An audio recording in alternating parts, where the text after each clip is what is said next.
இறைமகன் இயேசு கிறிஸ்துவில் மிகவும் பிரியமான சகோதர சகோதரிகளே, நண்பர்களே, பெற்றோரே, பெரியோரே, குழந்தைகளே, இன்றைய நாள் நமக்கு கடவுள் தந்த மிகப்பெரிய கொடை, மிகப்பெரிய ஆசீர்வாதம்.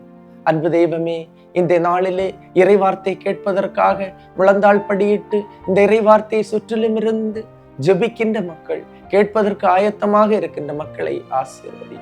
இந்த இறைவார்த்தையின் வெளிச்சம் இவர்களை தொடட்டும். உம்முடைய அருள்கரம் இந்த மக்களோடு இருக்கட்டும். ஆண்டவரே, உம்முடைய இறைவார்த்தை இவர்களை தொடும்போது தூய ஆவியின் அருள் இவர்களுக்கு நிரம்ப கிடைக்கட்டும். உம்முடைய அருள் பிரசன்னம் இவர்களோடும், இவர்களுடைய குடும்பத்தோடும், இவர்களுடைய பிள்ளைகளோடும், இவர்களுடைய தலைமுறையோடும் இருக்கட்டும். உம்முடைய அருள் பிரசன்னம் இவர்களை தாங்கட்டும். ஆமென். அன்புமிக்கவர்களே, இன்றைய நாளிலே நாம் தியானிப்பதற்காக எடுத்துக்கொண்ட இறைவார்த்தை 1 சாமுவேல் 1ஆம் அதிகாரம் 10வது இறைவார்த்தை. அன்னா மனம் கசந்து அழுது புலம்பி ஆண்டவரிடம் மன்றாடினார். கடவுளை உள்ளம் திறந்து, இதயம் திறந்து நேசிப்பவர்கள் அன்னாவை போன்ற மக்கள். குழந்தை இல்லாதவர்கள், குழந்தை பாக்கியம் கிடைக்காதவர்கள் என்னிடத்தில் வந்து அழுது புலம்பி, அன்புமிக்கவர்களை அதிகமான நேரத்திலே ஜெபிப்பார்கள். வந்து, ஃபாதர் எப்படியாவது ஜெபிங்க, எங்களுக்கு ஒரு குழந்தை கிடைக்க வேண்டும் என்று அழுவார்கள். அவர்களின் வலி எனக்கு தெரியும்.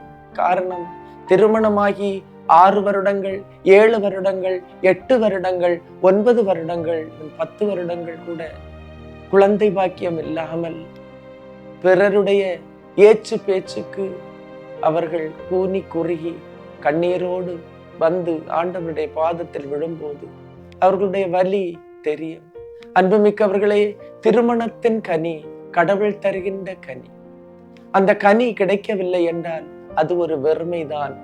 எனவே அன்னா வருடங்களாகி, திருமணம் நடந்து பல வருடங்களாகியும் குழந்தை இல்லாமல் ஆண்டவருடைய சன்னதிக்கு வந்தார்கள். கண்ணீரோடு விதைப்பவர்கள் அக்களிப்போடு அறுவடை செய்கிறார்கள் என்று இறைவார்த்தை சொல்லுகின்றன. கர்ப்பத்தின் கனியும் கடவுளின் செயலே என்று இறைவார்த்தை சொல்லுகிறது. பேறுகாலத்தை ஏற்படுத்திய நான் மகப்பேற்றை தடை செய்வேனோ? மகப்பேற்றுக்கு காரணமான நான் கருப்பையை அடைத்து விடுவேனோ என்கிறார் ஆண்டவர். அன்னா ஆண்டவரிடம் மன்றாடினார். அவரையே நம்பி இருந்தார், அவரையே பற்றி கொண்டார். அன்னா கடவுளின் முன்விட்ட கண்ணீரெல்லாம் கடவுள் தோற்பையில் சேர்த்து வைத்தார். கண்ணீரின் சக்தி அன்னாவுக்கு தெரியும். கண்ணீரின் விலையோ கடவுள் அவர்களுக்கு தந்தார், அன்னாவுக்கு தந்தார். அன்னாவை போன்று இன்று அழுது புலம்புகின்ற இந்த சகோதரனே, துன்பத்தோடு, துயரத்தோடு, கண்ணீரோடு, வாழ்வின் வலியோடு நான் யாரிடத்தில் இதை சொல்வேன்?